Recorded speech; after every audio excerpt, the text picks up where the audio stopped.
Amen. Alléluia. Amen. Alors, nous accueillons notre bien-aimé Blaise.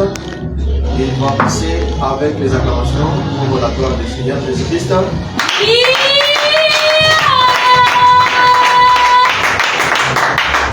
Tikaete liloba nayo ezala mwinda na madambe nanga natambolaka katina yango namona bode na banzela nanga tikaete liloba nayo ezala mwinda na madambe nanga natambolaka katina yango namona bode na banzela nanga tikaete liloba nayo ezala mwisi na malade nanga natambolaka katina yango namona bode na banzela nanga tikaete liloba nayo Yesu ezala mwinda na madambe nanga natambolaka katina yango namona bode na banzela nanga. Est-ce qu'on peut acclamer très fort pour la gloire de Dieu?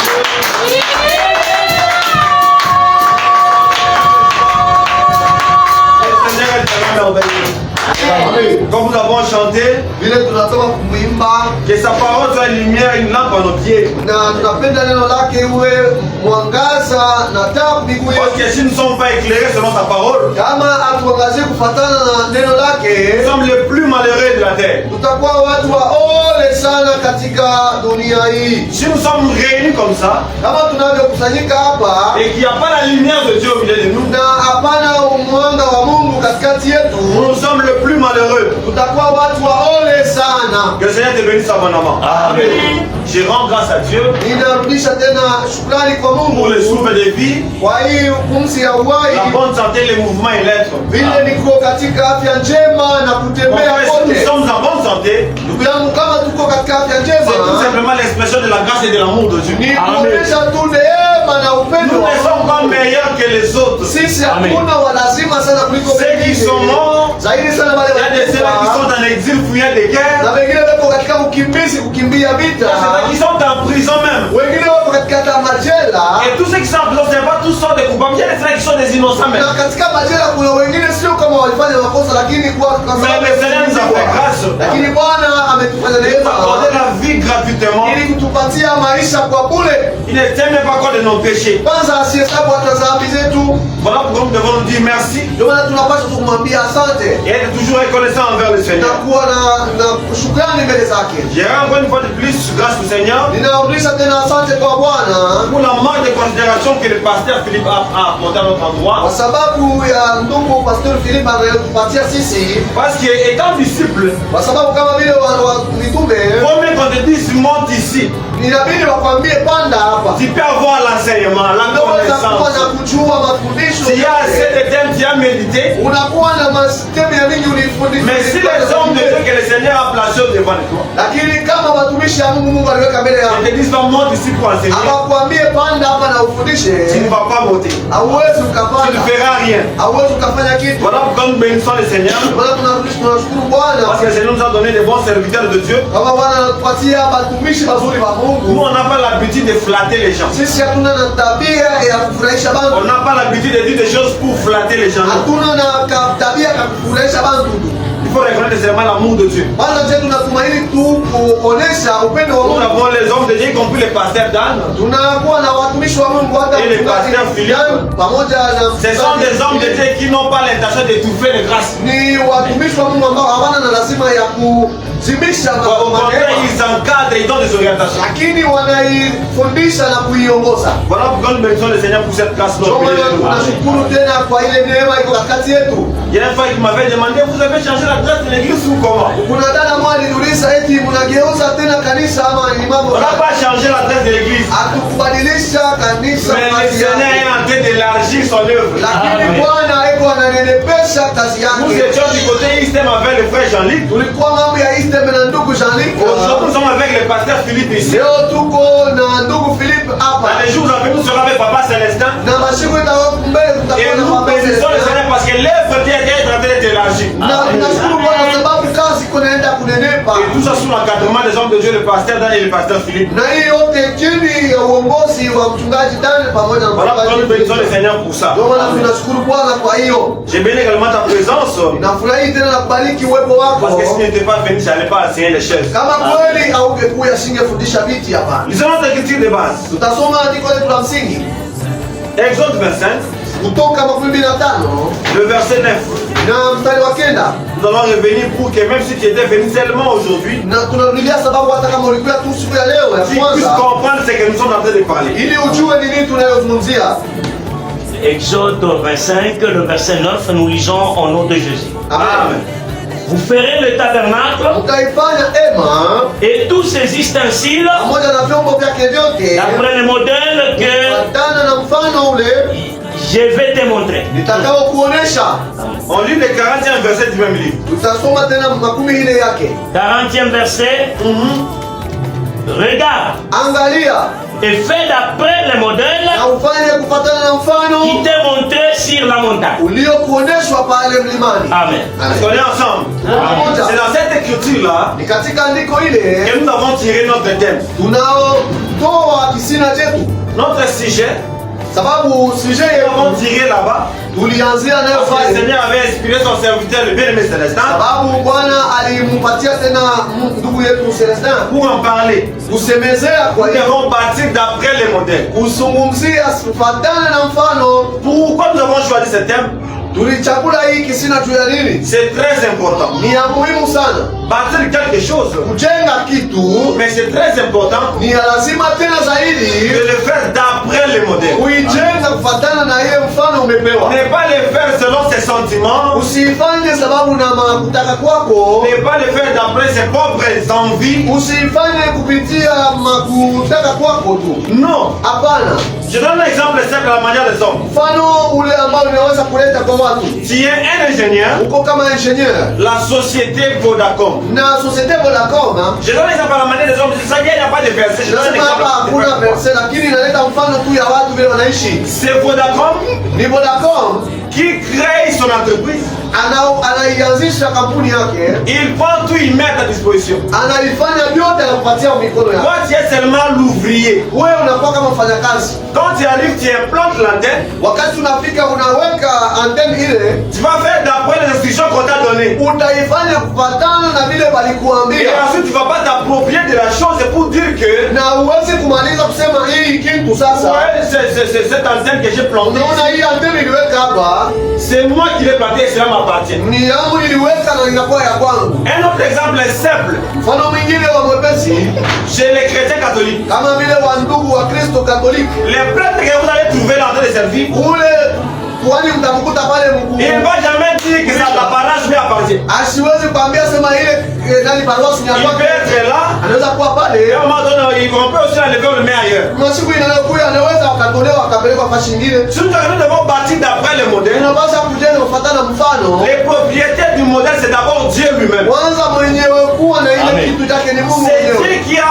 imprimé son modèle. Ni Mungu alifanya ile mfano yake Il a mwenyewe. montré à son serviteur Moïse. Akamuonesha mtumishi wake Musa.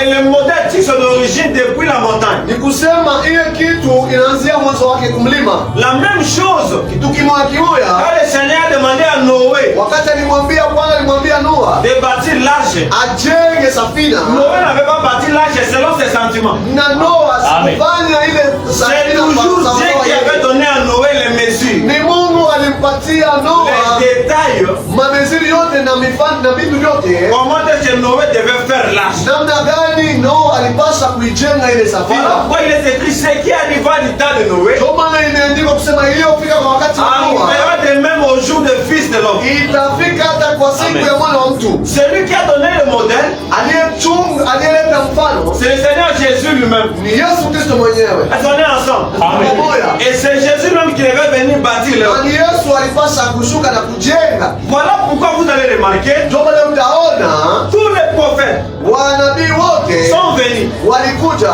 Élie est venu. Elia alikuja, Jérémie, Yeremia pia, Michée. Mishe alikuja. Aucun prophète a parlé de la vision de l'église. Hakuna hata mmoja katika wanabii alisema juu ya kanisa.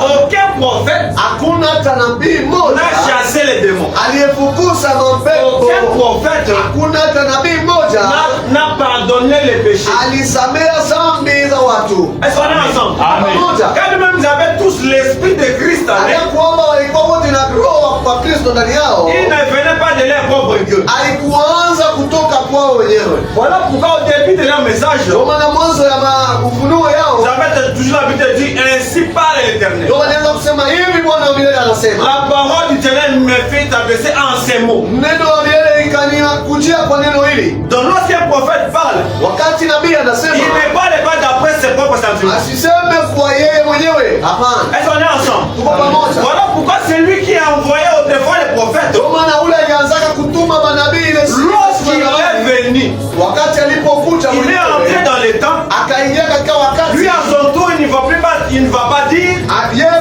peke yake sitasema ainsi parle l'Éternel, non. asiseme na hivi wa milele. Lui va dire en vérité, je vous le dis. Amen. Amen. Nawaambia.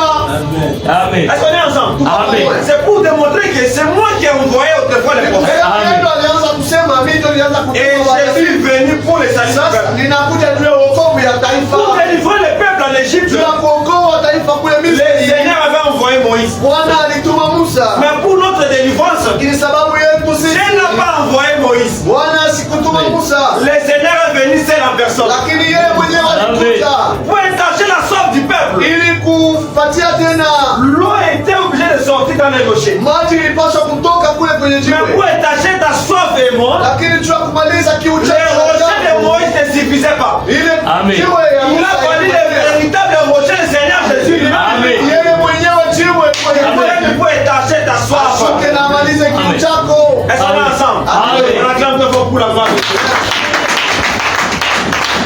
Le Seigneur est tellement merveilleux. Bwana ni wa upendo sana. Nous avons chanté Tuliimba que ta parole soit lumière à mes pieds. asema basi neno lako iwe nuru kwa miguu yangu. Amen. Nous sommes dans une église Tuko katika kanisa qui commence à marcher. inaanza kutembea. Amen. Nous devons éviter les révélations et les prophéties. Tunapaswa kukatala kwanza mambo ya marevelation na Nous devons beaucoup maprofesi, plus parler de la connaissance et la doctrine. lakini tuseme juu ya Amen. kujua na mafundisho.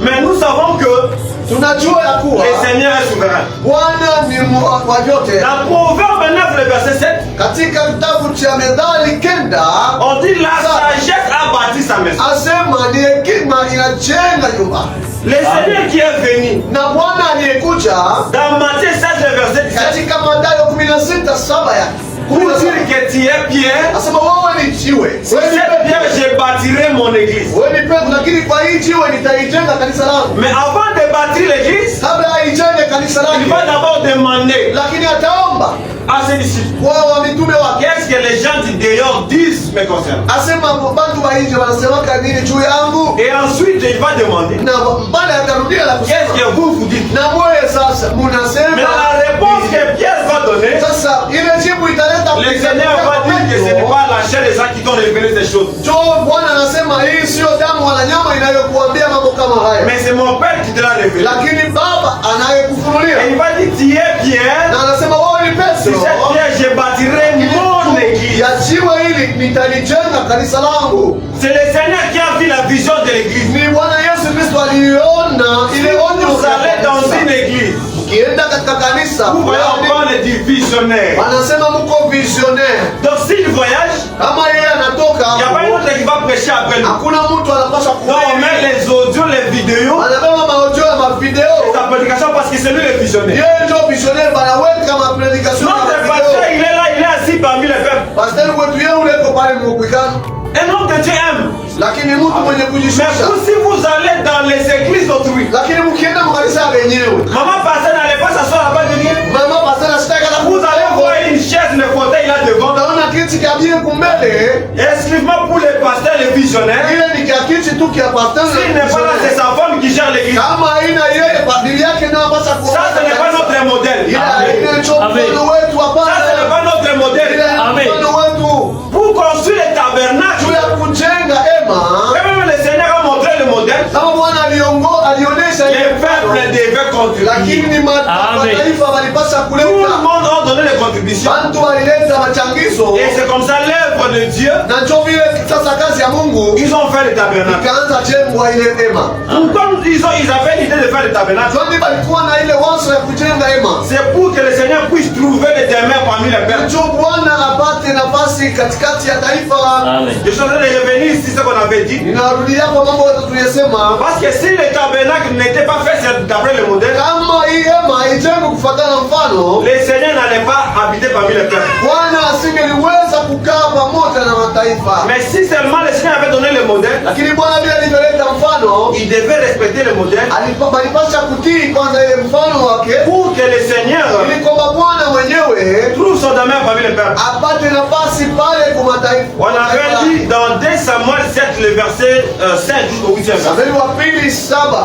C'est là qu'on avait lu. Pale ndipo tulisoma Le Seigneur a dit na Bwana alisema qu'il habitait alikaa dans une maison katika nyumba depuis le jour où il a fait monter les enfants d'Israël de l'Égypte tokea ile siku alipowatoa watoto wa Israeli kule jusqu'à Misri ce jour. hadi leo. Mais j'ai marché Nilianza kutembea et dans une tente et dans un tabernacle. mu ile hema na ile hekalu. Donc le Seigneur devait trouver sa demeure Kusema Bwana alipaswa kupata nafasi dans le yake tabernacle. ndani ya ile hema, Mais le tabernacle devait être fait d'après le modèle. lakini ile hema ilipaswa kujengwa kufuatana na Si mfano. nous voulons que le Seigneur puisse marcher au milieu de nous, Kama tunapenda Bwana atembee kati yetu, nous devons faire l'œuvre de Dieu d'après le modèle. tunapaswa kufanya Amen. kazi ya Bwana pamoja kufuatana na mfano. Pourquoi on dit que c'est la sagesse qui a bâti sa maison? Kwa nini wanasema ni hekima iliyojenga nyumba? La véritable sagesse qui a bâti la maison, Sababu akili ya kweli iliyojenga ce nyumba n'est rien d'autre que la lumière. haina ingine Amen. isipokuwa Ce n'est mwangaza, rien d'autre que le Seigneur Jésus haina lui-même. ingine kama Amen. Yesu Kristo mwenyewe. Parce que dans l'Ecclésiaste, on dit que la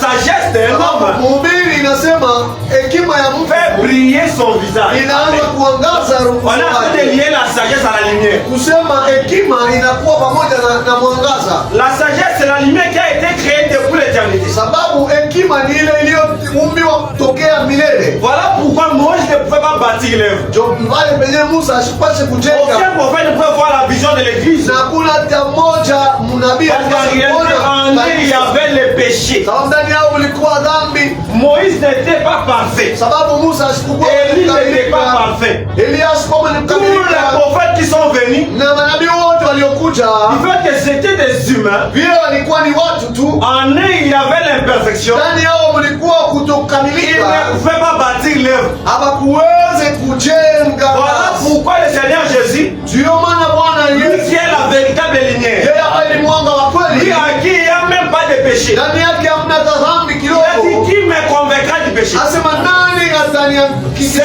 lui qui dhambi? était digne Ni yeye de aliyestahili bâtir l'œuvre. kujenga C'est lui qui hekalu. était digne Yeye de alistahili voir la vision de l'église. kuiona ono ya Parce que c'était kanisa, la véritable lumière. sababu yeye ndiye alikuwa mwangaza wa Parce qu'en lui, il n'y kweli. avait même pas de péché. Kama ndani yake hamkuwa dhambi. Voilà pourquoi, Ndio kwa maana dans la montée de ta figuration, katika ile mlima wa kugeuzwa, quand le Seigneur s'est mis à prier, wakati Bwana alianza la Bible kuomba, dit son visage il est venu comme étant blanc comme la lumière. Biblia inasema sura yake ikageuza ikakuwa kama mwanga. La lumière, c'est la couleur blanche. Kusema mwangaza ni ile Qui explique rangi ya aussi la mwanga pureté. inayosema utakatifu. Est-ce qu'on est ensemble? Amen. Voilà pourquoi la voix ne pouvait dire que Ndio pale alipaswa kusema écoutez-le.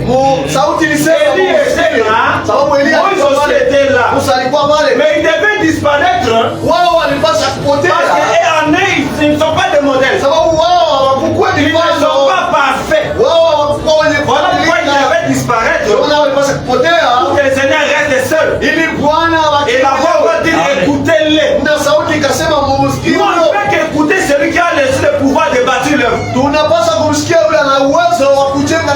nous voulons que le Seigneur soit au milieu de nous, Kama tunapenda Bwana akuwe katikati yetu, nous devons bâtir d'après le modèle. je tunapaswa kujenga kufuatana mfano. Est-ce qu'on est ensemble? Amen. On acclame très fort pour la gloire de Dieu.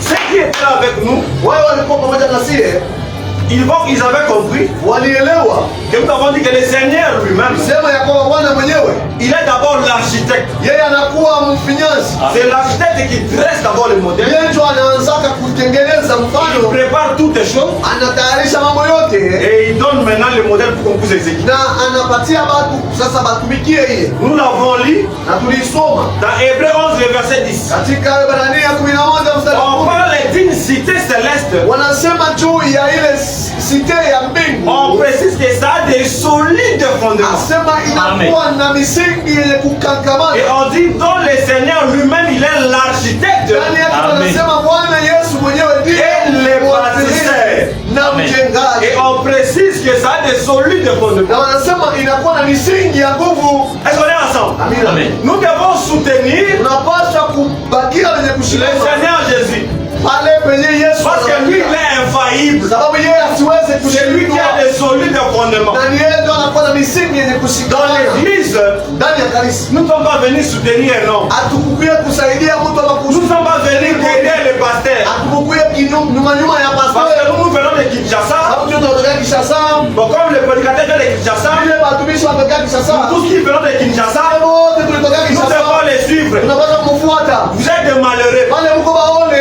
Aucun prédicateur n'a le ciel qui va amener les gens. Hakuna hata mhubiri mmoja yuko na mbingu ili atapeleka watu. Aucun prédicateur n'est monté sur la croix pour le salut du Na peuple. hakuna hata mhubiri mmoja alienda kumsalaba juu ya C'est l'église qui est bâtie sur la prophétie, kanisa iliyojengwa pale pa selon unabii. laquelle les portes de ce jour ne ne provoqueront jamais sur elle. Ile ambayo hata milango ya kuzimu haiwezi kuikaribisha. C'est l'église qui a des solides fondements. Ni ile kanisa inakuwa na misingi yenye C'est kusimama. l'église qui est bâtie sur les rocs. Ni ile kanisa imejengwa juu ya msingi Mais wa l'homme jiwe. est faillible. Na mtu anaweza kushindwa. Si tu viens derrière un homme, Kama unakuwa kinyume na mtu, cet homme-là finira par tomber. ule mtu anaweza akaanguka. Mais si tu es derrière le Seigneur Jésus, Kama uko nyuma ya Yesu, le Seigneur ne t'abandonnera jamais. Bwana Yesu Amen. hawezi Le kukuacha. Seigneur ne te laissera Bwana jamais. Yesu asiwezi kukuacha kamwe. Dans l'église, Ndani ya les gens kanisa viennent watu wanakuja et les gens passent. na watu wanaenda. Est-ce qu'on est ensemble? Tuko Bon, pamoja. c'est quand nous étions à Kinshasa, on fait servir Dieu là-bas. Miaka iliyopita tulikuwa Kinshasa. Dieu nous a amenés ici. Lakini Bwana Un ametuleta autre jour, il peut aussi nous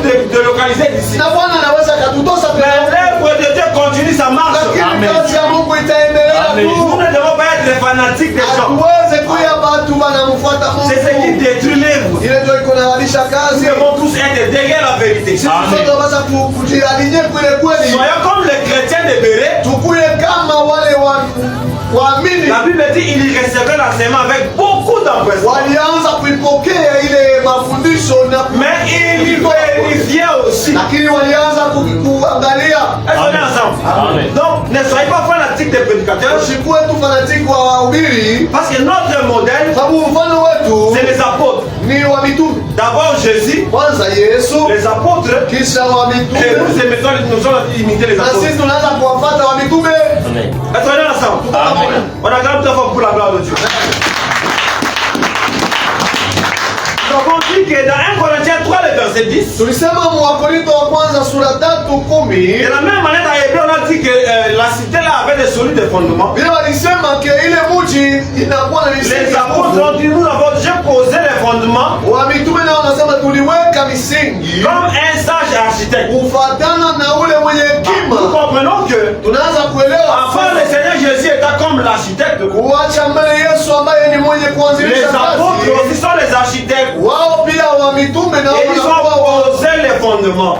wanaweka pia misingi Et ils nous ont mis en garde. na wanatuangalia Et celui qui va venir bâtir dessus, atakaye kuya kujenga juu fasse yake très attention de la manière dont il est en train de bâtir. afanye akebe yange, sababu namna ile ataanza Et les tena. apôtres sont partis très loin. Na wa mitume walienda zaidi Pour tena, dire même si un ange venait du ciel, asema hata kama malaika ametoka mbinguni nous devons respecter les apôtres. tunapaswa Ils ont mis kuwaheshimu. en garde même les anges. Waliambia hata malaika Même si un ange venait du ciel hata kama ni malaika anatoka et qui mbinguni, vous annonce autre chose, wananiambia mambo ingine qu'il soit maudit. aanze kulaaniwa kwa Alors les sababu apôtres savaient il y aura des gens qui viendront avec des visions. Une femme qui sort, pendant que j'ai prié la nuit, un ange m'a apparu. Qu'on va faire l'œuvre de Dieu. Soit maman pasteur, maman prophétesse. Les apôtres avaient déjà mis en garde les anges. Amen. Cette vision, elle est contraire à ce que les apôtres ont enseigné. Tu fais la séparation. On est ensemble. On acclame ta voix pour la gloire de Dieu. Nous devons faire l'œuvre de Dieu d'après le modèle. Et nous avons dit une chose très importante. Dans 1 Corinthiens 11, le verset 7. Vous sautez pour lisez aussi le 10e verset. On dit que pareil nous sommes assemblés comme ça. Les frères ne doivent pas couvrir la tête. Parce qu'ils sont en réalité la gloire de Dieu. Mais dans le 10e verset on dit les femmes doivent couvrir leur tête. Et on donne la raison, on dit c'est à cause des anges. Est-ce qu'on est ensemble? Dans les églises des saints, quand vous voyez des sœurs avec des foulards, ça ce sont les sœurs du Seigneur. Ça c'est l'église du Seigneur. Ça fait partie des éléments qui caractérisent le modèle d'une église. Mais on justifie cet acte-là. C'est à cause des anges. Et nous avons dit que les apôtres avaient vraiment raison de lier ça avec les anges. Parce qu'en réalité, si vous êtes dans le modèle, vous êtes dans le fondement des apôtres, quand vous êtes ensemble comme ça, les anges doivent être là. C'est ce qui a commencé dès l'éternité. Dans l'éternité, quand le Seigneur a posé la pierre angulaire, qui est l'image du fondement, la Bible dit les fils de Dieu ont poussé les cris de Dieu. Et les chants d'allégresse ont commencé. Donc dans l'Apocalypse, on explique les fils de Dieu comme étant les anges. Là où il y a le modèle, les anges descendent. Et ensemble, nous louons le Seigneur. La manifestation de l'esprit qui se fait dans l'église, ça témoigne la présence des anges. Ce sont des anges qui viennent avec des visions. Ce sont des anges qui viennent avec les guérisons, les manifestations de l'esprit. Ça signifie aussi que nous sommes dans le modèle. Est-ce qu'on est ensemble? On acclame pour la gloire de Dieu. Vous avez aussi remarqué une chose. La Bible dit à la résurrection du monde, nous serons comme des anges. Ça veut dire quoi? Quand on nous appelle fils de Dieu, on t'appelle enfant de Dieu. Ce langage-là, par rapport à la prophétie, ça explique autre chose. Ça explique la manifestation à venir. La parole de Dieu. À ceux qui l'ont reçu, il a donné le pouvoir de devenir enfant de Dieu. Dans la prophétie, ça explique la manifestation à venir. Les fils de Dieu comme des anges. Après ces temps ici, nous allons porter l'immortalité et l'incorruptibilité. C'est ce que nous aurons à l'éternité. À la résurrection du monde, nous serons comme des anges. C'est comme ça qu'on dit on est enfant de Dieu, on est fils de Dieu. En nous, le Seigneur a mis l'esprit. Cette espérance-là, ça va se manifester le jour de l'enlèvement. Voilà pourquoi nous avons intérêt de marcher dans la crainte de Dieu. Pour voir la manifestation du Fils de Dieu. Que le Seigneur a mis en nous depuis l'éternité. l'éternité. katika umilele. Parce qu'en réalité, Kwa sababu kwa kweli nous faisons seulement le voyage et tout. tuko naenda ni kwenda na Quand kurudia. nous chantons, nous sommes venus du ciel, Tusema tulitoka mbingu nous rentrerons au ciel. na tutarudi kumbingu. Est-ce qu'on est ensemble? Amen. Les enfants d'Israël, Sababu watoto wa Israeli ils ne vont pas à Canaan. abaende kukanana Ils étaient d'abord à Canaan. walikuwa Ils sont mkanana descendus en Égypte. wakashuka Pendant qu'ils sont en Égypte, wakati wako en réalité, ils rentrent à Canaan. wakweli walianza Amen. kurudia kwao. Nous, on n'est pas du monde. Sisi hatuna wa Nous dunia, sommes venus du ciel. tumetoka Nous mbingu sommes en voyage. na tutaenda katika Nous allons aller au ciel. Amen. C'est ça l'expression, on dit les fils de Dieu. Ndio ile wanasema wana wa Mungu C'est la manifestation des jours à venir. ni kuonesha masiku itakayokuja. Est-ce qu'on est ensemble? Amen. Et vous allez remarquer aussi, Na pale mtatambua la Bible dit que Biblia inasema les anges sont des esprits, n'est-ce pas? hawa wa malaika wana roho, Parce qu'à la résurrection des morts, on n'a pas de femmes. sababu pale tutakapofufuliwa hakuna Les hommes ne prendront pas de femmes. wanaume Les hawataoa femmes aussi ne prendront pas les hommes. na badala hamtaolewa Nous tena, serons comme des anges. tutakuwa kama malaika. Ça veut dire que les anges n'ont pas de sexe. Hapana na ile ujinsia, Est-ce qu'on est ensemble? Amen. Ils sont des esprits. ni maroho tu. Mais remarquez, Sasa angalia, nulle part dans la Bible, hakuna nafasi mbiblia vous allez voir un ange utakuta malaika, qui a un esprit qui fait donner un message. huyu malaika aliyekuwa na roho anapenda Et kuleta l'ange ujumbe. venu avec la morphologie d'une femme. Hautaonaka ule malaika anakuya sawa na Jamais après. Lisez la Bible. soma Biblia. On dit que les âmes sont des esprits. Ni kusema wa malaika Ils ni n'ont pas de roho. sexe. Hapana na ile Mais quand jinsia. l'ange vient donner un message, Lakini kama malaika anakuja kuleta il ujumbe, vient avec la morphologie d'un homme. anakuja Amen. kama mwanaume. Et on dit l'homme Gabriel. Kusema Gabriel kama mwanaume. Pour amener le message, Juu ya kuleta ujumbe, le Seigneur savait. Bwana alijua. Le Seigneur savait. Bwana alijua. Quand les âmes sont des esprits, Kama vile malaika mais alikuwa ni l'ange roho, va prendre la forme d'un homme lakini malaika akachukua uso wa pour mtu respecter la portion de l'éternité. ili kuheshimu La masamu ya femme milele. n'apporte pas le message qui salisse. Sababu mwanamke Le hawezi ministère de la parole n'a pas été donné aux femmes. sababu hii kazi ya kufundisha ikupewa Quand wanawake. même les anges, quand même sont des esprits, Ndio maana hata malaika vile ni wa quelque roho. part vous allez voir un ange porter la forme d'une femme Na malaika anavaa mwili wa et mwanamke apparaître. na anaonekana. Est-ce qu'on est ensemble? Amen. Les anges ont tout simplement l'aide les lumières Kusema wanakuwa tunamwanga parce que nous allons prier. kutangaza. Le Seigneur pour créer Adam, Bwana bakumuumba Adamu, pour façonner Adam, kwa kumfanya Adamu, il a pris la poussière, akachukua udongo, il a formé Adam. akamfanya mwanadamu. Est-ce qu'on est ensemble? Amen. Mais pour créer les anges, Lakini juu ya kuumba le malaika, Seigneur lui est dans la grande lumière. yule Bwana ni mwangaza mkubwa, Il s'est divisé lui-même. Le akajiachanisha Seigneur, mwenyewe, il a utilisé la lumière akatumia mwangaza pour wake créer les anges. ili kuumba Voilà malaika. pourquoi dans Jacques, Ndio maana katika on kitabu dit cha tout Yakobo homme, hein, asema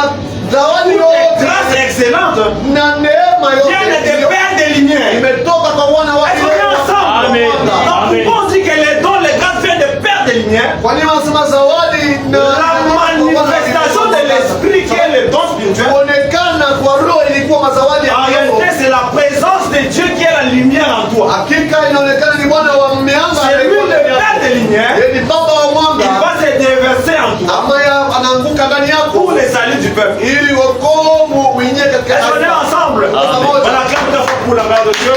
Ndiye Bwana mkono.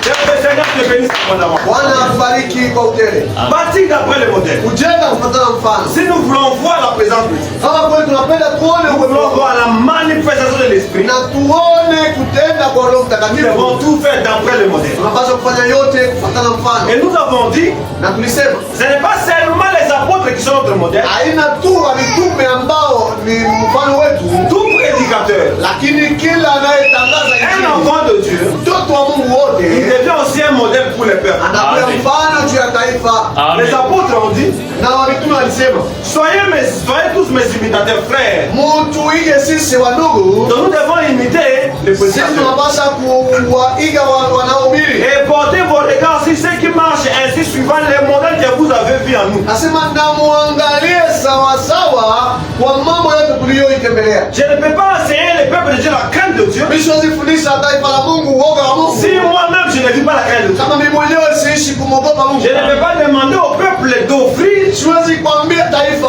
si moi-même je ne montre pas d'abord ce modèle-là au peuple. kama mimi mwenyewe kwanza sitowaki, Salomon a bâti le temple. sababu Salomo alienda Lui-même il a donné. lakini yeye mwenyewe kwanza il a réuni, akakusanyisha pesa, il a donné ce qu'il faut, akaleta ile inastahili, et les serviteurs aussi tout le monde a contribué. Watumishi wote wakaleta nao yeye kuwa. Est-ce qu'on est ensemble?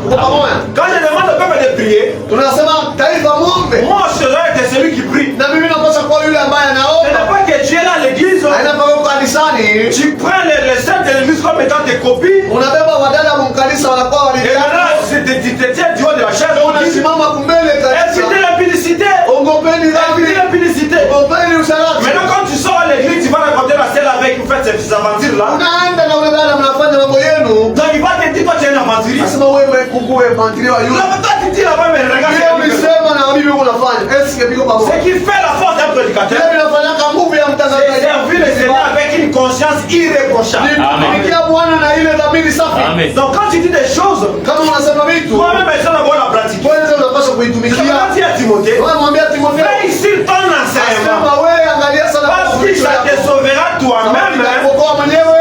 Et ça qui te wale wanaokusikia. Un prédicateur c'est le premier sauvé de l'église. Kusema mtangazaji wa habari njema ndiye kwanza kuokolewa.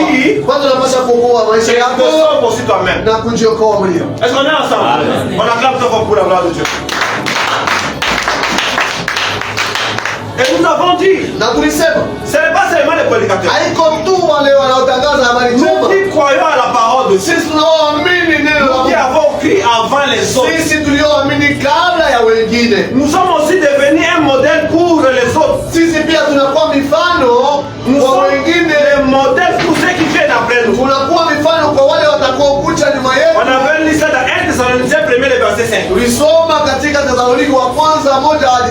Jusqu'au 7e verset. Où les apôtres étaient en train de louer ce qu'ils avaient pu au peuple. Ils recevaient la parole avec joie. Mais dans beaucoup de tribulations. Et ils sont devenus un modèle pour les croyants. Le Seigneur voulait que nous soyons les prémices de cette œuvre. Ceux qui vont venir après nous, ils vont nous regarder, ils vont nous prendre comme des modèles. Et tu vois que c'est la fête du pasteur. C'est pour la femme du pasteur. Moi ça ne me concerne pas, non. Il a fait de nous un royaume de sacrifice. Amen. Chacun sert le Seigneur dans son rang. Les gens ne sont pas ils sont changés. C'est pour la gloire de Dieu. Ils font l'œuvre de Dieu. Ils sont en train de bâtir d'après le modèle. Quand les apôtres ont dit, ils ont mis à garder ceux qui vont bâtir dessus du modèle. Quand vous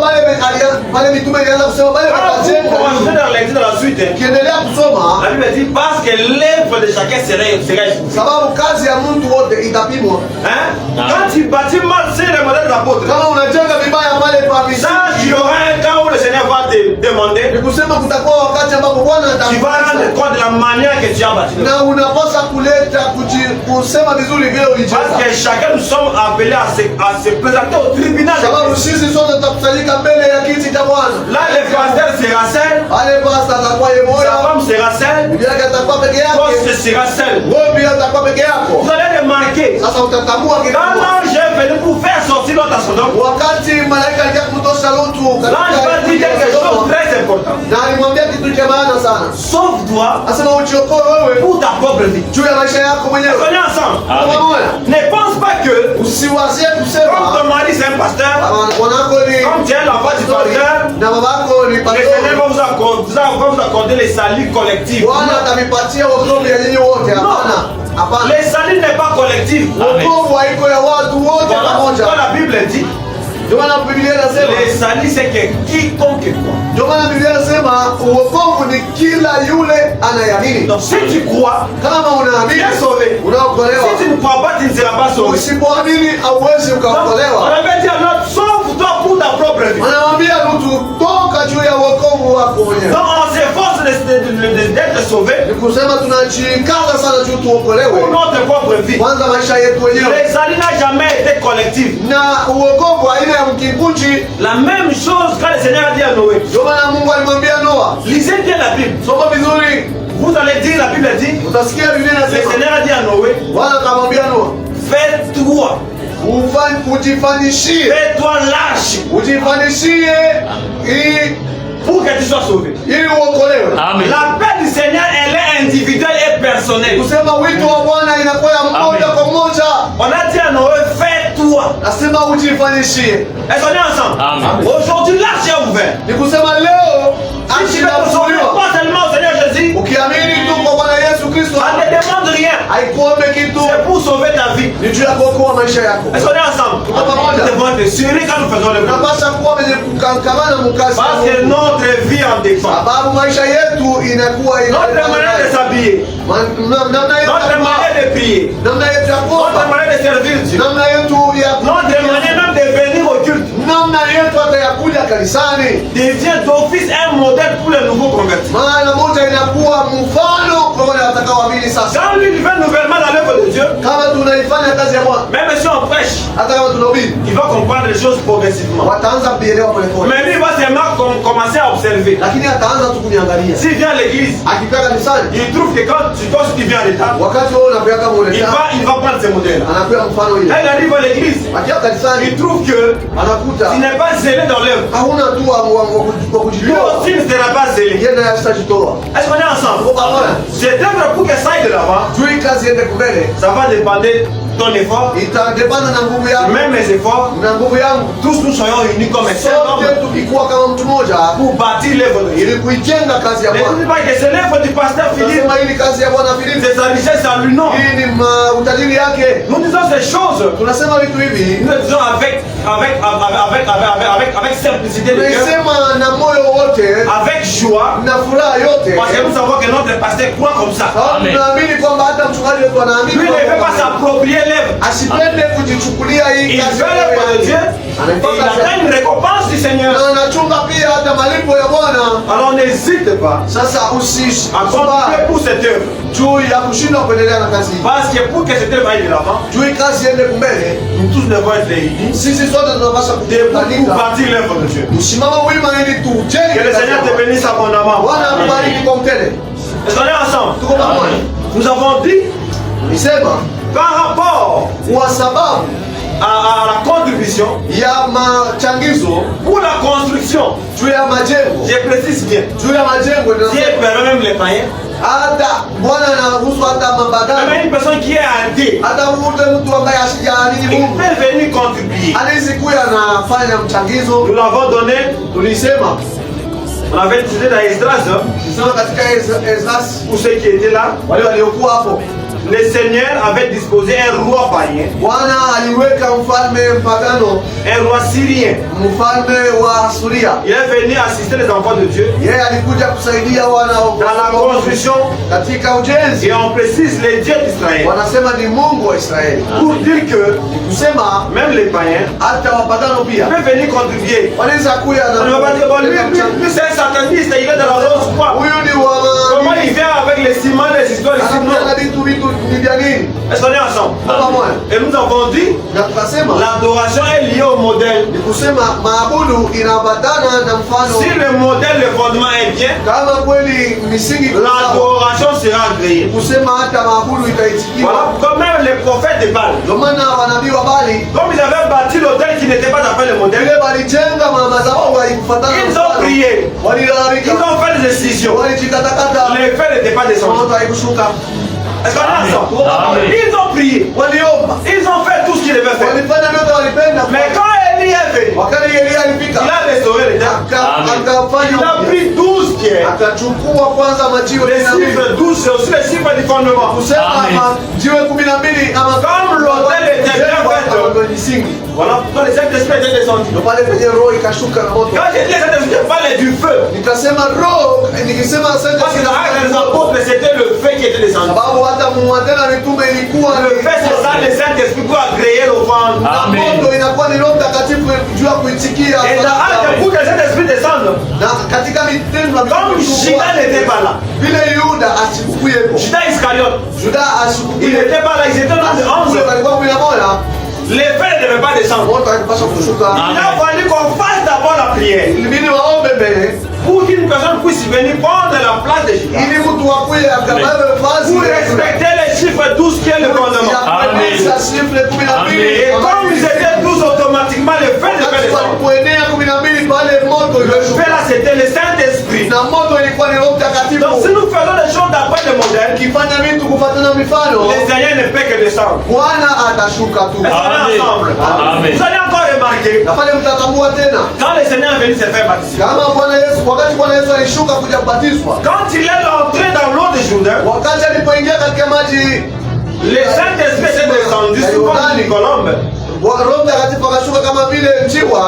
Voici mon fils à qui j'ai mis toute mon affection. La Bible n'a pas dit écoutez-les. Là, dans le baptême, la voix n'avait pas dit écoutez-les. Pourquoi? Parce que Jean-Baptiste n'était pas encore mort. Parce qu'on ne peut pas avoir des prophètes. Il a fallu que Jean termine d'abord sa course. Voilà pourquoi le Seigneur est descendu. Le Saint-Esprit est descendu sous forme d'une colombe. Celui-ci est mon fils bien-aimé. Il dit j'ai mis toute mon affection. Mais lorsque Jean va mourir, après la mort de Jean-Baptiste, dans la montagne de transfiguration, quand la voix dit celui-ci est mon fils bien-aimé, à qui j'ai mis toute mon affection, la voix va dire cette fois-ci, écoutez-les. Pour dire que le Seigneur Jésus, c'est lui le dernier et grand prophète. Parce que tous les prophètes ont prophété jusqu'à Jean. Celui qui a clôturé la marche du prophète, c'est Jean-Baptiste. Si un autre prophète vient, il est le grand prophète que nous devons croire. Ça, c'est pas notre modèle. Amen. Soyez ensemble. Amen. Lui, il n'est pas notre modèle. Notre modèle, c'est le Seigneur Jésus. Et les apôtres, nous marchons derrière. Amen. Soyez ensemble. Amen. Le Seigneur Jésus, quand il est descendu dans l'eau baptême, et en réalité, il venait aussi comme étant un sacrifice. Voilà pourquoi Jean-Baptiste, nous étant prophète, quand il le voit, les gens voient un homme qui vient dans l'eau baptême. Mais quand Jean voit, il va dire voici l'agneau de Dieu. Quand le Seigneur venait là, ce n'était pas que lui était pécheur, il était venu se faire baptiser. Non, lui il venait comme étant un sacrifice pour monter sur l'autel. Parce que le Seigneur avait dit à Moïse, et il avait ordonné à Josué, lorsqu'ils vont traverser Jourdain, pour entrer, ils doivent bâtir l'autel. On est ensemble. Comme Josué avait déjà bâti l'autel, il y avait la présence de Pierre là-bas. Lorsque le Seigneur est venu comme étant le sacrifice, en réalité, il venait monter sur l'autel. Et comme le modèle était respecté, le fait devait descendre. C'est ça la présence du Saint-Esprit qui est descendu pour témoigner qu'il a créé les sacrifices. Et pas rendu à Dieu pour l'œuvre de la croix. Nous ne sommes pas rachetés par des choses périssables, mais par le sang précieux de Jésus-Christ. Voilà pourquoi ne te méprise pas, mon frère. J'ai une grande valeur aux yeux de Dieu. Voilà pourquoi j'aime toi appeler mes frères mon précieux frère. Parce qu'en réalité aux yeux de Dieu, tu es tellement précieux. Dieu ne t'a pas racheté par l'or, par l'argent, ni par des choses périssables. Mais c'est par son sang précieux. Amen. On acclame pour la gloire de Dieu. Le Seigneur est tellement travaillé. Nous devons faire les choses d'après les modèles. D'après les fondements. Quand tu entres dans une église, tu ne vois pas les chiffres 12. Tu ne vois pas les fondements. Ne donne pas l'offrande. Ne prie même pas. Est-ce qu'on est ensemble? Amen. Parce que la Bible dit, entre l'autel et l'offrande, c'est l'autel qui est plus grand que que l'offrande. C'est l'autel qui sanctifie l'offrande. Et non le contraire. Si là où il n'y a pas l'autel, là où il n'y a pas les fondements, tout ce qu'on fait là-bas, ce n'est rien. Ne vous inquiétez pas. Oh non, là-bas aussi les boîtiers marchent. Là-bas, ils parlent la langue. Les gens sont délivrés. Les gens sont bénis. Ces choses-là n'intimident pas Dieu. Amen. Ce ne sont pas ces choses-là qui intimident Dieu. Au pays des miracles, fait toutes ces choses-là, c'est une très bonne chose. Mais si vous n'êtes pas dans le modèle, tout ce que vous faites là, les Seigneur n'est même pas là-bas. Attendez seulement la fin. Ce n'est pas le début, la Bible dit la fin. La fin. Est-ce qu'on est ensemble? D'abord la fin. Regardez la fin de leur vie. La Bible dit obéissez à vos conducteurs et vous regardez quelle a été la fin de leur vie. Et imitez leur foi. Parce qu'il y a une promesse. Ils s'introduiront du milieu de vous et ils sortiront du milieu de vous. Est-ce qu'on est ensemble? N'est-ce pas Judas chassé au ciel? N'est-ce pas Judas était parmi les serviteurs de Dieu? Mais regardez sa fin. Est-ce qu'on est ensemble? C'est la fin bien sûr. Jésus a dit, n'est-ce pas moi qui vous ai tout choisi? Mais l'un de vous était démon. C'est pour dire que on ne peut pas être les fans des prédicateurs. Même quand je prêche là, ne soyez pas fan de moi. Regardez plus ma vie.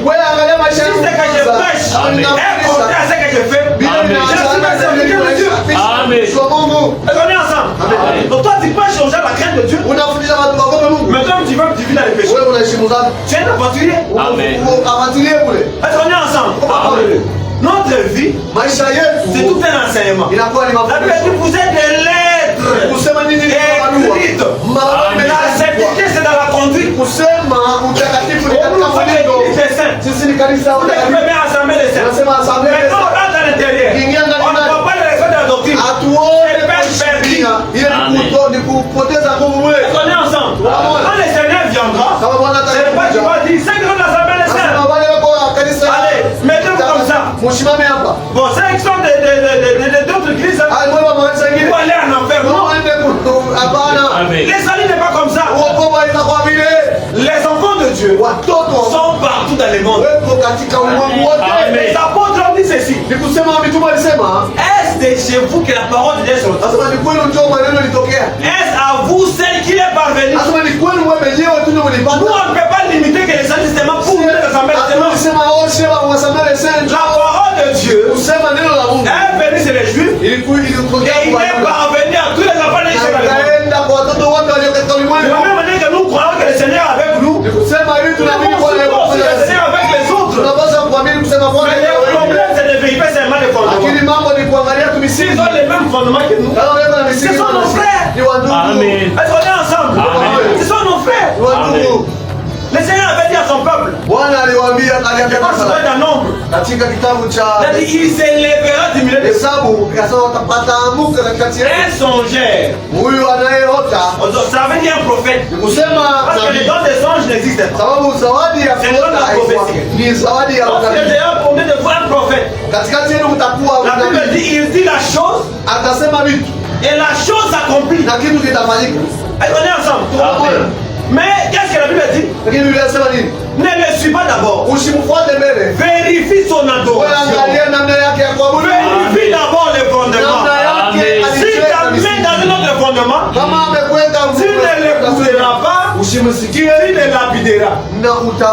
Parce que c'est l'Éternel qui te met en épreuve pour voir si réellement tu tu l'aimes. Kujua kama umempenda. Mais toi, quand tu marches au cours de route, tu passes un prophète. Wewe unakutana tu na nabii bwana mjia. Je vois, Ndugu mimi naona. tu es marié. Ton mari s'appelle Philippe. Bwana wako ni Vous avez autant d'enfants. kuna watoto hivi. Toi, tu es né à telle année. Tu vas pas être décédé à telle année. Baba ni uzifana. Il dit des choses qui sont vraies. Anasema vitu vyote. Toi, directement, tu commences à trembler. Oh non, c'est un véritable serviteur de Dieu. Tu commences à parler en langue. Hapo nasema Mungu. C'est comme l'autre fois. Ni kama siku iliyopita. J'ai rentré là. Nilianza rudia tu. J'ai vu un monsieur, il m'a vu. Nikaonana na ndugu mmoja Il s'est arrêté, il a garé sa voiture. alikuwa motoka akasimamisha motoka. Quand il est venu, Akakuya.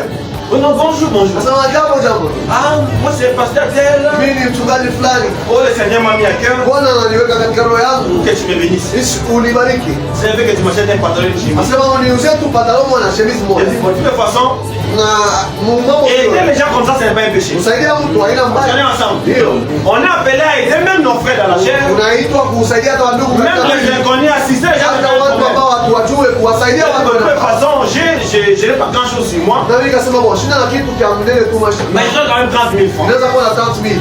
Oh non! Asema Donc, Bwana tout, le Seigneur m'a dit que tu me donnes tout ce que tu as dans ta poche. Hivi Bwana ananiambia leta tu yote kuna huko. Après, commence à parler à la rachika. Kisha akaanza sema mlugha. Vas-y, je suis un serviteur de Dieu. Arrête de s'aventurer de Nikasema acha kuongea wewe. Donc, comme ça, si tu étais quelqu'un qui est naïf, Kama ungekuwa mtu il va commencer à prophétiser. Alipaswa Oh, kupatia oui, non, non, je vois le cercueil, je vois ceci, tout ça. Non. C'est pour t'intimider. yote ya kukuweka boka. Quand quelqu'un te donne des prophéties, Wakati mtu anakupatia et que ces prophéties sont vraies, hata maulabii ni ya kweli. la Bible dit, ne néglige pas les prophéties. Sema Biblia inasema Mais il faut analyser. ule usizarau ile. Mais quand tu vérifies les fondements, Ukiangalia misingi il t'amène dans des pratiques qui n'ont rien à voir avec les choses de Dieu. inakupeleka nje ambayo Comprends directement que c'est Dieu qui te met en épreuve kusema Bwana anakuweka kwenye pour voir si réellement tu l'aimes. ukujua ya kuwa wewe Est-ce unampenda. qu'on est ensemble? Amen. Oh, l'amour de Dieu, Sababu upendo wa c'est Mungu quand nous gardons ses ni commandements. wakati ule tunachunga ile commandement Donc, yake. quand tu aimes Jésus, saute, tu sautes. Kama unampenda Bwana ruka, Quand tu dis unaruka. Jésus, on va alléluia. Kama Non. unampenda Bwana sema Quand tu amina. aimes Dieu, Ukimpenda l'amour, Bwana c'est quand tu gardes sa parole. kama unachunga neno On lake. est ensemble. Amen. Quand tu aimes Dieu, tu peux sauter. Sema kama unampenda Bwana Tout le monde peut sauter. mtu Mais garder atataruka. la parole de Dieu. Lakini C'est ça, c'est réglé seulement aux enfants de Dieu. On acclame tout le monde pour la gloire de Dieu. Que le Seigneur te bénisse abondamment. Amen. Je termine par ici. Napenda nishie hapa. Il est écrit Imeandikwa kusema que Dieu a établi dans les églises, kusema Bwana aliweka katika kanisa premièrement les wa apôtres. kwanza ni ba mitume. On est ensemble. Unaona? Dans 1 Corinthiens 12, le verset Kumi wa Korinto wa 28, lisons ça d'abord. On termine par là. 12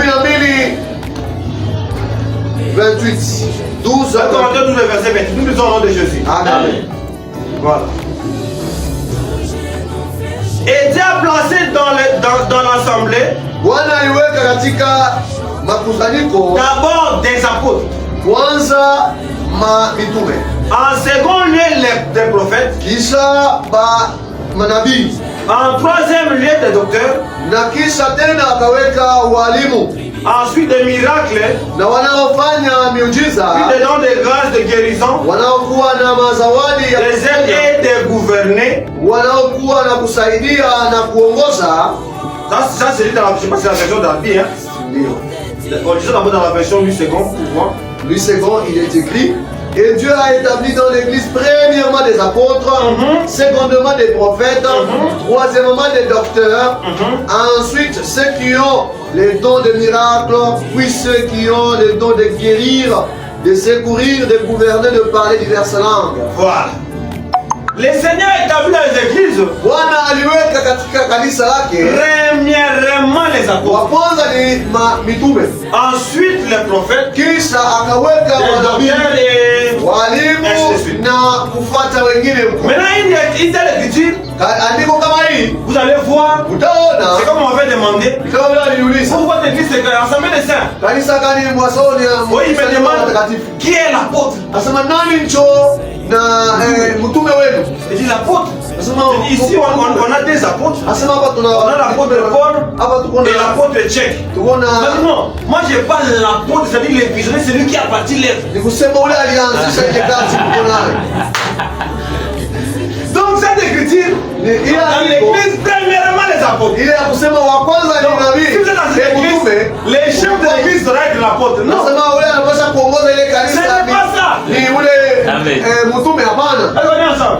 Est-ce qu'un pasteur ne peut pas bâtir l'œuvre? Est-ce que kanisa Un prophète ne peut pas bâtir l'œuvre? est-ce que nabii asiwezi Un docteur ne peut pas bâtir l'œuvre? ni kusema mwalimu asiwezi Un kufanya, évangéliste ne peut pas faire l'œuvre de Dieu. kusema evangelist asiwezi kwanza. Ça veut dire tout simplement, Ile inaanza kusema tu au début de l'église, kazi mwanzo, le Seigneur veut que l'enseignement qui soit donné, ni kusema ile mafundisho c'est italetwa, l'enseignement doctrinal. kusema mafundisho Pour que le peuple soit bien posé sur les fondements. ili watu wasimame pa ile misingi. Parce que la Bible dit, Sababu Biblia inasema une maison qui est bâtie sur les rocs, asema nyumba iliyojengwa katika il jiwe ne sera pas bordée lorsqu'il y a des vents. haiwezi Mais si c'est sur les sables, lakini kama la maison va tomber. ile nyumba itaanguka. Dans l'œuvre de Dieu, Kusema kazi ya si Mungu, le peuple est bien posé sur kama la kweli doctrine, watoto wa Mungu wamejengwa kwa ile mafundisho ya c'est ce qu'on kweli, avait dit dans le programme de Matthieu, là, le vent qui vient renverser la maison. bali tusema juu ya ile pepo inakuja kwa Là, les apôtres ont expliqué ça,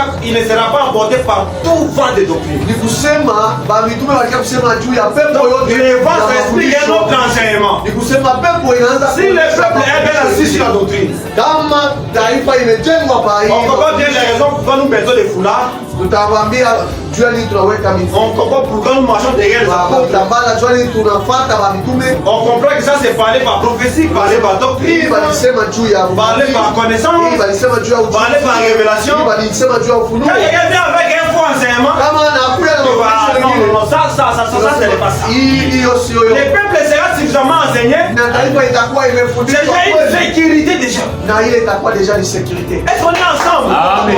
Le rôle du Saint-Esprit. Kazi ya Roho Mtakatifu, Parce que la Bible dit, Biblia inasema dans les derniers temps, wakati wa mwisho personne n'enseignera son prochain. hakuna mtu atafundisha ndugu yake, Mais tout sera enseigné par le na Saint-Esprit. wote watafundishwa na Roho. Le Saint-Esprit, quand il vient, Wakati Roho Mtakatifu anakuja, il dépose la sémence anaweka et il prend aussi le temps de garder la sémence. na anakuwa na muda ya kuichunga ile. Voilà pourquoi l'ange, quand il est venu annoncer à Marie qu'elle va être enceinte, Ndio maana pale malaika alikuwa kumwambia huyu Maria, l'ange est venu déposer la sémence.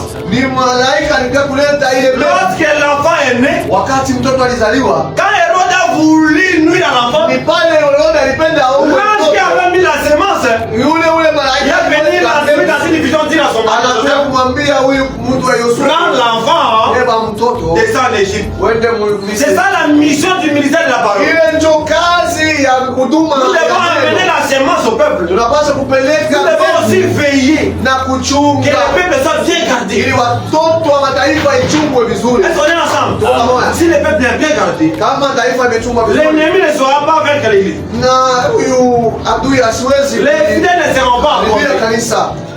Cette expression-là Ile kusema veut dire que dans l'église, inaweza il kutuonesha faut kanisa, d'abord qu'il y ait une église qui commence. inabidi kwanza juu ianze Il faut amener d'abord l'enseignement. peleka mbele mafundisho Et ensuite ya le mitume. docteur, na huyu mwalimu les détails.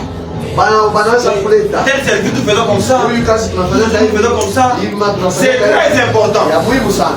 Pour comprendre ça, Juu ya kuelewa ile c'était aussi lié à la marche de l'église primitive. ilikuwa inaonyeshwa hata pale kanisa ilipoanza Yerusalemu. Quand l'église a commencé à marcher après la venue du Saint-Esprit, Wakati Roho Mtakatifu alipokuya, les grâces qui se sont manifestées à l'église, d'abord, neema iliyoonekana ndani ya kanisa c'était d'abord les apôtres, kwanza ilikuwa ni mamitume, ensuite les docteurs. kisha ilikuwa ni walimu. Qui explique ça mieux? Nani Je anayefundisha suis dans les hivi? Écritures. Nitarudia tu mpaka mwandiko Est-ce qu'on est ensemble? kwa pamoja. Actes des apôtres. Katika Matendo ya Mitume, Actes des apôtres, on termine par là. Matendo ya Mitume Acte premier, sura ya kwanza, acte premier, nous lisons le deuxième verset. mstari wa pili. Jusqu'au jour où il fut enlevé au ciel, Hata siku aliponyanyuliwa Bwana après avoir donné le Saint-Esprit, na kisha kupatia Roho Mtakatifu des ordres aux apôtres na kuwapatia qu'ils avaient choisis. na kuwapatia maelekezo wanafunzi aliyowachagua. Est-ce que vous avez vu ça? Unaiona? On prend aussi le verset 7 du même livre. Tunabeba mpaka mstari ya saba, mstari ya saba kutoka. Il leur dit, Akawaambia, c'est de ne pas vous de ne pas vous de connaître le temps ou la saison kuelewa wakati na majira que le Père a réservé à sa propre autorité. ile ambayo Bwana aliweka juu ya uwezo wake Mais vous allez revêtir la puissance du Saint-Esprit vraiment sur vous. lakini mtajazwa na Roho itakuwa juu yenu Et vous serez mes témoins. na ninyi mtakuwa washuhuda wangu. Quand le Saint-Esprit est descendu, Wakati Roho Mtakatifu alipokuja, d'abord ils étaient tous des apôtres. kwanza wa mitume walikuwa wote wa mitume, La grâce qui s'est manifestée là-bas, na maneema iliyoonekana katikati yao, c'est d'abord les apôtres. kwanza walikuwa wanafunzi tu. Est-ce qu'on est ensemble? Tuko pamoja. Maintenant, quand vous continuez, Wakati unapoendelea, l'Église a continué. kanisa inaanza endelea. Acte 15. Pale Matendo ya Mitume 15. On a dit là-bas, c'était d'abord les apôtres. Tulisema kule walikuwa wote ni wa mitume, Acte 15. lakini Matendo ya Mitume 15 Et quelques-uns étant descendus à Judée, wengine wakashuka kule Yudea enseignant les frères disant, na wakifundisha wandugu wakisema, vous n'avez pas été circoncis selon l'usage. C'est la version d'Abril. quelques hommes venus de la Judée enseignaient les frères en disant, ici je continue, si vous n'êtes pas, vous n'êtes circoncis selon les rites de Moïse, vous ne pouvez être sauvés. Continue. Paul et Barnabas eurent avec eux un débat et une vive discussion. Et les frères décidèrent que Paul et Barnabas et quelques-uns de leurs notèrent plutôt à Jérusalem et quelques-uns de leurs montèrent à Jérusalem vers les apôtres et les anciens pour traiter cette question. Voilà. Donc quand l'église a commencé à marcher, wakati kanisa ilipoanza kutembea, on a commencé aussi à établir les anciens. wakaanza kuweka watu wa C'est ce zamani. que dit, il y a ceux qui ont le don de gouverner. Kusema wale wanakuwa na zawadi ya kuongoza. Ceux qui devaient diriger, gouverner, Wale walipaswa kuongoza c'était les anciens. walikuwa ni watu wale Même les passages qui nous enseignaient aussi là-bas. hata Je pense que dans 1 Pierre 5, je pense. katika kitabu cha Il dit moi ancien comme. asema mimi wa zamani kama wengine. Donc c'était les anciens qui dirigeaient. Ni kusema walianza kuwa ni wale walikuwa baanzie. Ce n'est pas qu'un ministre est au-dessus d'un autre ministre. Ni kusema hakuna ule Comme les gens disent, moi mwingine. je suis encore évangéliste, Sasa mimi ningali wangu je vais paka devenir apôtre. mimi nitakuya paka hapo. Comme si l'évangéliste n'est pas un ministre. Ni kusema huyu mwinjilisti hashina mkufanya kazi. Oh non, je suis encore évangéliste. Oh, ndugu mimi ningali paka Je vais evangelist. devenir apôtre. Mimi na mimi nitakuya Donc il paka va devenir hapo. apôtre quand on va l'étendre dans une église. Ni kusema watamuwekaka kuwa apotre sawa watamuwekea mikono. Donc ça explique aussi la marche de l'église. Hii nayo inaonyesha namna gani kanisa L'enseignement qui doit être prioritaire, ni kusema mafundisho ya c'est kwanza l'enseignement doctrinal. ni mafundisho ya Les peuples wamitume doivent confondre na taifa linapaswa kuelewa que ya kuwa nous devons faire d'après le modèle tunapaswa kuifanya kufatana na mfano et aussi na tena marcher dans la crainte de Dieu. kutembea mboka kwa Mungu, Parce que ça peut être un Corinthiens 15 sababu Wakorinto wa kwanza 15 que si vous retenez, frère, je vous rappelle, frère, asema ninawakumbusha ndugu, l'évangile que je vous ai annoncé. asema injili Si niliyowaambia vous le retenez tel que je vous l'ai annoncé, kama munaishika vile vile nilivyowaambia, vous aurez cru en vain. munaweza kuamini kwa bure. Donc si on croit Kama tunaamini en dehors de ce que les apôtres ont enseigné, na tunaamini vitu vile vyenyewe on ne retient pas selon ce que les apôtres ont enseigné, na tuambatani na la vile Bible dit nous walifundisha, avons cru en vain. kusema vile anasema tuliamini mwa bure. C'est là que vient la notion de la foi vaine. Jo pale banakuya na ile banasema imani Vous ya voyez, bure. dans un enseignement qui est vain. Unaamini kwa mafundisho ile hamuna uzima.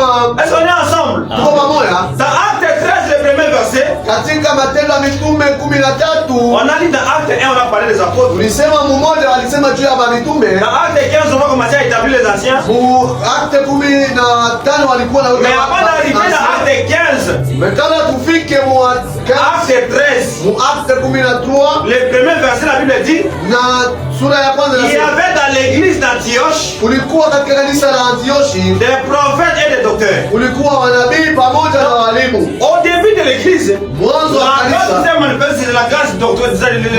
neema ilionekana, kulikuwa pia maneno C'était le but de renforcer encore la doctrine. ya kuleta nguvu kuile mafundisho. Et dans la marche de Acte 13, là, on parle des prophètes et des docteurs. Na baba alianza kuendelea, kulikuwa manabii pamoja na Et dans Acte walimu. 15, on a commencé à établir les anciens. Na kule ku 15 wanaanza kuweka sasa Cela ne veut pas dire que c'est parmi les ministres, parmi les pasteurs, kusema haina nasema watumishi on a dit celui qui a le don de gouverner. mbale kuna zawadi ya Donc kuongoza. on va choisir un parmi nous qui va commencer à nous gouverner. Kusema ule tutachakula moja ataanza kutuongoza shehe.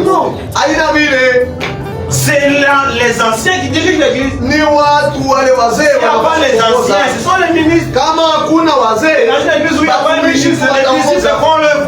Ni kusema pale hapana batumishi, hapana wazee, Nous batumishi devons comprendre wafanya. toutes ces choses-là. Tunapaswa kuelewa mambo ile, Ça va nous aider, ça itatusaidia, va nous garantir de marcher dans l'œuvre de Dieu. itatuchunga tuendelee mkazi ya Bwana. Et quand nous disons cela, Na tukisema mambo ce n'est kama pas que nous voulons manquer de respect aux hommes de Dieu. haina sababu kuna bakosea heshima No. matumishi ya Mungu, hapana. Nous devons reconnaître ceux qui sont venus avant nous. Tunapaswa kutambua kwanza kazi ile walifanya. Vous arrivez dans une réunion comme ça, c'est lui qui était venu au ministère avant vous. Tunapaswa kuheshimu hata On met une walikuja. telle chaise là-bas. Wanaweka kiti cha sasa. Est-ce que toi tu vas t'asseoir avant lui? Wewe utashimu utakala paki mbele yake. Même avec papa Marcelin comme ça. Wala na papa Marcel vituko naye. On marche comme ça ensemble, on met une chaise. Tuko naenda kufashi Même si je suis devenu par exemple ministre, hata mimi ndio ministre. mais par respect, c'est Mimi ya heshima ni baba wangu. prenez place. Na mwisho papa Ça ne change rien. Haibadilishi. La Bible dit que l'humilité vous fasse regarder les choses comme ils étaient au-dessus de vous. Amen. Shusha kumionyesha kuwa wale wengine beko yulu yenu. Jésus lui-même, Yesu yeye. celui qui a créé le monde, Aliyenga tu tout ce qui se trouve ici lui alifanya. appartient. Vyote vinaonekana Mais il visivyoonekana. était simple. Lakini alikuwa tu wa hivi. C'était difficile de pouvoir l'identifier parmi ses disciples. Kwanza huwezi hata kumtambua baba. Si Judas est venu lui donner un baiser, Kama Yuda alikuwa c'est parce que ceux qui étaient venus l'arrêter ne savaient même pas comment wale walikuwa le kubaba wakuiwa tayari faire. tochi. Il était tellement simple. Bali alikuwa Même moi, kumwalize. celui que je vais baiser, Asema ule tu binti ya c'est lui, ça parce qu'il était confondu avec moi. Onekana saba ni Il kumbe. était humble. Alikuwa wa kujishusha. On est ensemble. Amen. Lorsque Pierre a posé la question, Wakati Paulo Petro qui est plus grand dans les royaumes des cieux? asema ni nani mkubwa ndani ya Le ufalme? Seigneur connaissant sa pensée, Asema Bwana alipojua hekima yake. même la question là, c'est lui qui avait répondu. Hata ile jibu yeye Et puis en alijibu. âge, c'est lui qui était avancé en âge. Na yeye alikuwa na Il avait toujours tendance à croire que c'est moi qui réponds. asema hata hiyo najibuaka. Encore quand il a répondu, Siku le alipojibu Seigneur a dit, ah Bwana akasema ok, wewe ce que tu as répondu là, ile unajibu ce n'est pas la chair et le sang. haina mwili Quand il a répondu, na unajibu vizuri. ouais, vraiment, en tout cas ici c'est seulement moi. Yeye alisema yeye. Mais quand le Seigneur a compris cela, Lakini Bwana il alipoelewa va prendre un petit enfant, akachukua mtoto kidogo il va le mettre au milieu de nous. akamweka katikati. Il a dit, celui qui veut être le grand, Asema unapenda kwa mkubwa. il soit comme les petits enfants. Amwanze kufanana. Celui qui veut être le grand, Unapenda kwa il soit serviteur des Akuwe autres. mtumishi wa Amen. wengine. Tu veux la grandeur, Napenda ukubwa. sois humble, Amen. dans le Seigneur, Na utumikie c'est ça Bwana. la grandeur. Amen. La grandeur est liée à la qualité des services que tu fais. Est-ce qu'on est ensemble? Amen. Ne pas intimider des gens. Usiintimide Moi, ça watu. fait 10 ans que je suis dans le ministère. Mais tu ne travailles pas. Tu fais rien, les hommes vont voir rien. Akufanya tuone La makazi. grandeur est liée au service. Ingine Amen. ni kufuatana na kazi. Travaille Kutumika. et le Seigneur va amener la grandeur. Bwana ataonesha. Sois humble. Évitons les distinctions au milieu de nous. Ukatale mambo ya Nous kukausha. sommes tous les enfants de Dieu. En Jésus-Christ, Ndani ya il Yesu. n'y a pas un Mswahili, il Hakuna n'y a Mswahili. pas un Mungala, il n'y a pas un Motetela, il n'y a pas un Kuluba. Amen. Au ciel, il n'y a pas un ciel de Swahili. Parce Non. que au ciel, il n'y a Amen. pas un ciel de Et Swahili. ça, c'est pour le Seigneur Jésus. Bwana ndio Et mwenyewe celui qui voit la parole de Dieu, il était ton fils, ton frère. anakuwa pia Moi, ndugu je vais yako. venir, j'ai tout mon frère. Vitu vyote kumkuta ndugu ni nani? Elias. Papa Elias. Ndugu Elias. Eh ben, Papa Elias, oui, le Kabila Kani. Vous êtes de quelle tribu? À l'église. Oh, par exemple, moi, je viens de le. Ah, Oh, tu viens de moi, le côté. Ah, tu es mon frère. En tout cas, si la guerre éclate, Sasa kama mnakuwa vita hapa. nous allons fuir ensemble dans les côtés. Kimbilia hapa Les païens, les païens, dans les choses de Dieu, Amen. nous sommes tous un. Tuko Parce que moja. le Seigneur, quand il est mort, Sababu Bwana c'était pour alipokufa nous rassembler tous les enfants de Dieu kusanyisha watoto wake wa Mungu dans le monde wote entier dans un seul corps. katika dunia Amen. nzima juu ya Si vous avez kusikia l'évangile, juu ya kusikia On acclame très fort pour la gloire.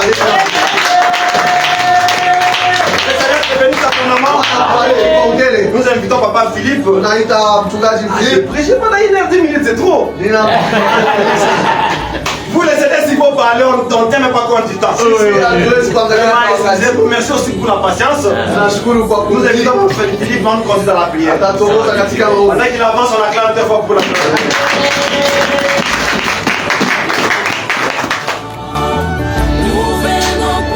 Alléluia. Amen. Le Seigneur il nous a bien nourris. D'ailleurs, il laisse toujours dans la joie. Je constate que tous les hommes de Dieu qui passent ici restent toujours dans la joie. On a toujours cette envie d'écouter. Vraiment. Ce n'est pas seulement lui qui ne tenait pas compte de l'État. Même vous qui écoutez, en tout cas, on ne tenait pas compte de l'État. Nous, on voulait que ça continue. Les choses de Dieu, c'est comme ça. Quand on écoute les choses de chez nous, ça nous fait du bien. Vraiment. Ça nous fait du bien. Parce que c'est bien d'écouter des nouvelles de chez nous.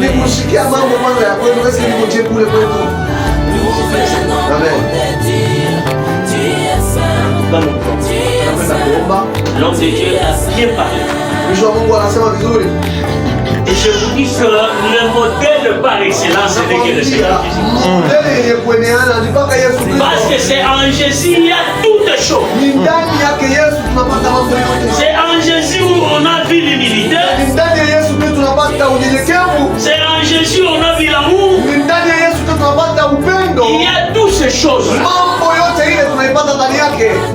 En tout cas, que le Seigneur vraiment vous bénisse. Amen. En tout cas, je voudrais que ces enseignements puissent produire des fruits, puissent produire des résultats. Parce que les résultats, c'est la fin. C'est très important. Bien sûr, tout ce que nous faisons, nous enseignons, c'est très bien.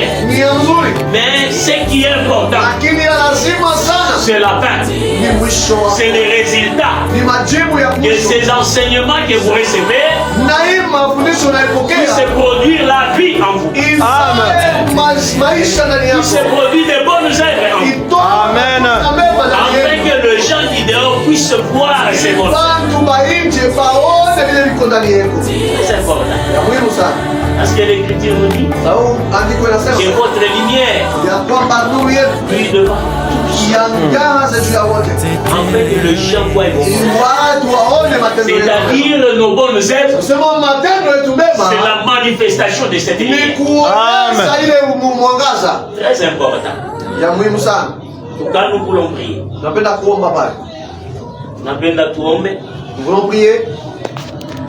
Nous voulons prier.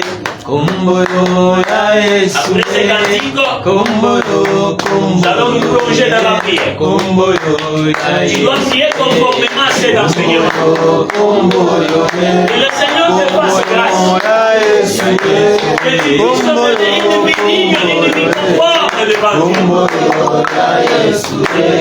Komboyo bapopeta balubela, komboyo bapaka basakola, komboyo komboyo komboyo nyebuta na lola komboyo komboyo komboyo ya Yesu komboyo komboyo ya Yesu komboyo komboyo komboyo ya Yesu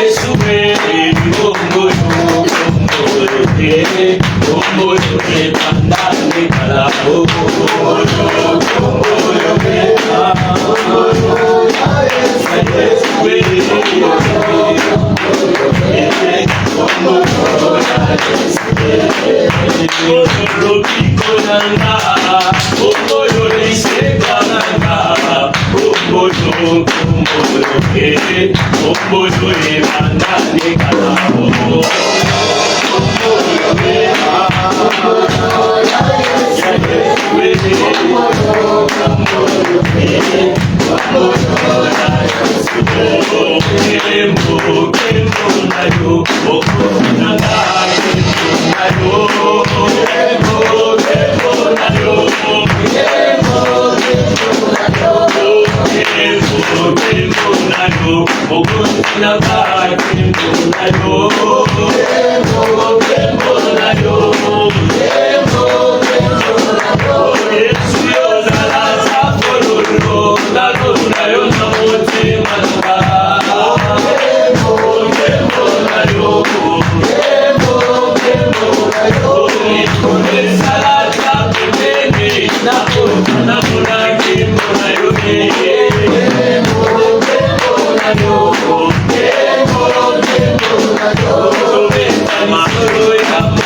Oh,